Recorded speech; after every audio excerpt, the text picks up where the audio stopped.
To fix this problem, what you have to do is to go to your phone and try to search for your phone settings. So when you find your phone settings, just tap on it to open it. Then after that, you have to scroll down and try to tap on notifications. After that, tap on the see your apps. And now, what you have to do is to try to search for Gmail. So tap on it when you find Gmail. Then over here, tap on stop and catch. There's a network catch. Go back, down tap on restore. Then tap on okay.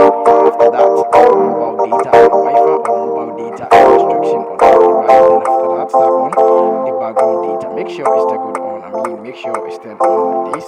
Then after that, you go back. Then you tap on your Google Play Store. So when you get to your Google Play Store, what you have to do is to try to search for your Gmail over here. Has been searched. Searching on it. This is the result you are looking for.